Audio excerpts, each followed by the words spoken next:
Somewhere behind the apps you are using every day, the videos you stream, the investments you hold, and the technology you rely on without thinking, something immense has been unfolding. It's happening quietly, almost invisibly, but its consequences are anything but subtle. You may feel distant from the debates over artificial intelligence, machine learning, or trillion-dollar valuations, but whether you realize it or not, you are already part of the biggest economic gamble of the 21st century. The world has entered an era where artificial intelligence is no longer a niche field or speculative scientific experiment. It has become a global obsession, an industrial arms race, and perhaps even the most transformative and dangerous investment frenzy we've seen since the dot-com era. Every major nation and corporation is now convinced that whoever controls AI will control the future. That conviction has unleashed a tidal wave of spending, speculation, and hype unlike anything in modern finance. But beneath the marketing slogans and futuristic promises, there is a far more complicated, fragile, and high-risk structure supporting the entire AI ecosystem. To understand how we reached this moment, and why it matters, we need to follow the money, the motivations, and the mounting pressure that is building beneath the surface. You don't need to own Nvidia stock, subscribe to ChatGPT, or work in technology to be tied to this revolution. If you have invested in something as simple as an S&P 500 index fund, the kind of safe, conservative, low-risk investment almost every financial advisor recommends, then 40% of every dollar you own is already riding on just 10 companies. These are the household names that dominate the index: Apple, Microsoft, Amazon, Nvidia, Alphabet, Meta, Tesla, and a handful of others. Nvidia alone now receives nearly 8 cents of every dollar you put into the index. That concentration is historically unprecedented. Never before in modern financial history have so few companies held so much power over global markets. And these companies have something in common: they are all betting their future on AI. The valuations of these giants assume a world where artificial intelligence generates $2 trillion in annual revenue, far beyond anything AI currently produces. Markets are not valuing these companies on reality. They are valuing them on a fantasy about the future. It is the same psychology that inflated the housing market before 2008, the same optimism that filled the dot-com bubble in 1999, and the same feverish dream that pumped crypto assets to absurd heights in 2021. The difference is scale. This time, the dream is bigger, the money is bigger, and the consequences are bigger. When you invest in the index, you're not just investing in the market. You're investing in the AI dream, whether you believe in it or not. And the most dangerous part is that few people have noticed this kind of indirect personal investment. The most revealing part of the AI story isn't the technology. It's the spending. In 2025 alone, companies are expected to pour around $330 billion into AI-related infrastructure, data centers, GPU clusters, power grids, cooling systems, energy expansions, and every other piece of equipment needed to train and run advanced models. This number grows every quarter. And then there's the statement that stunned economists. Sam Altman, the CEO of OpenAI, publicly expressed interest in raising up to $1.4 trillion to build the next generation of AI hardware and infrastructure. That number is so astronomical that it sounds like someone misread a spreadsheet. When questioned about it, Altman seemed almost unfazed. He spoke about AI investment the way governments talk about national defense, as something beyond normal market scrutiny. But here's the catch: OpenAI does not generate the kind of profit, or even revenue, that could support such ambitions. The math doesn't work. And when pressed on how the company could possibly fund such vast spending, Altman hinted that investors would keep pouring in money, and if they didn't, the US government might eventually need to step in. That moment was revealing. It meant that AI is no longer being marketed as a product. It is being framed as infrastructure, a strategic asset, something too important to fail. And that is how ordinary people end up financially responsible for corporate risk. When a sector becomes too big to fail, it eventually becomes public debt. That means AI companies are confident that they can hold hostage of US government and Americans too because of potential devastation followed with the burst of their bubble. If AI wins, they win. If AI loses, they still win and you lose. If tech companies were using their profits to fund AI expansion, the story would be simple. But they aren't. Instead, they are relying heavily on debt, and not the kind of debt you see in simple financial statements. The new AI economy is built on shadow leverage, including private credit deals, structured financing, joint ventures, special-purpose funding vehicles and circular lending systems that pass the same dollars back and forth. The money that fuels AI often doesn't come from customers, but from investors and lenders who expect impossible future returns. One example illustrates the fragility of this system. NVIDIA invests billions into OpenAI. OpenAI then uses that money to buy massive cloud capacity from Microsoft and Oracle.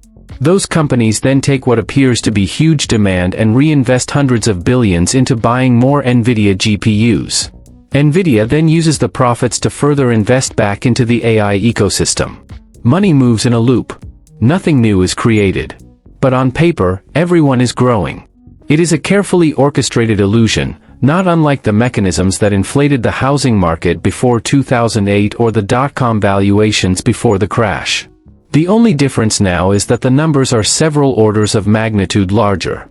This is why Warren Buffett, the ultimate conservative investor, is quietly accumulating the largest cash reserves in his life. It's why Michael Burry, the man who predicted the subprime crisis, is placing enormous bets against certain AI-related stocks. They're not doubting AI as a technology. They're doubting the financial architecture built around it. It smells similar to Enron and WorldCom. While Wall Street pours money into AI, Silicon Valley is experiencing its own internal war, a technological battle that pits companies against one another in a race that will not end with multiple winners. For 2 years, OpenAI dominated the AI conversation. ChatGPT became the fastest-growing consumer application in history. Suddenly, Google, a company built on search, began to fear being displaced. In 2024, Google unveiled Gemini 3, a model so powerful that early testers claimed it outperformed GPT-4 in several real-world applications. This triggered a panic inside OpenAI. Internally, executives described the moment as "code red." OpenAI had been spending billions, racing ahead, relying on a constant pipeline of new funding. But now, they were staring down a competitor with more data, more engineers, more cloud capacity, more cash and far less pressure to turn a profit. If AI is an arms race, Google simply has a bigger arsenal. OpenAI, Anthropic, Perplexity, and xAI are not just competing against one another. They are fighting a war against time. Their business models require constant growth, constant fundraising, constant headlines, and constant claims of superiority. The moment the narrative breaks, so does the funding. The AI world has become obsessed with technological capability, but it often ignores a fundamental truth about the economy: real businesses rely on real consumers. And consumers, especially in the West, are struggling. Generation Z is cutting spending faster than any generation in decades. Millennials, long considered the backbone of the modern economy, are overwhelmed with debt, high rent, and the rising cost of living. Even baby boomers, once the most financially secure demographic, report worsening household finances. Meanwhile, tech companies continue raising prices. Phones now cost more than some people's monthly rent. VR headsets cost as much as overseas vacations. Electric vehicles remain out of reach for the average family. AI subscription services multiply endlessly, each charging $10 or $20 a month. Tech companies keep expecting consumers to upgrade, subscribe, and spend, but consumers are already financially exhausted. And AI electricity demand is driving up electricity bill in part of the country. This will be particularly painful if winter gets colder and more data centers are being built next year. Are consumers well prepared for a more expensive bill? I seriously doubt so. This is the great contradiction at the heart of the AI revolution. The same companies predicting that AI will replace millions of jobs are also expecting those same people to buy expensive AI-powered devices, self-driving cars, and monthly AI assistants. A consumer economy cannot thrive when its consumers are struggling. If you want to know whether a bubble is forming, you don't look at the most stable assets. You look at the riskiest corners of the market, the places where confidence breaks first. Crypto markets are showing fractures. AI-themed crypto ETFs have dropped more than 80%. Speculative AI tokens that once soared now trade near zero. MicroStrategy's leveraged Bitcoin strategy has come under strain. These early cracks don't end the story. They foreshadow the next chapter. Housing markets are showing strain too. Prices are cooling. Foreclosures are rising. Mortgage delinquencies are increasing. The government's attempt to spin this as improved affordability hides the real problem. Households are stretched beyond their limits. Behind every financial crisis is a simple truth: consumers crack before corporations do.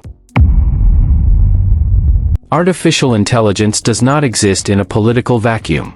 It is deeply intertwined with immigration policy, foreign talent, international capital flows, and geopolitical tension.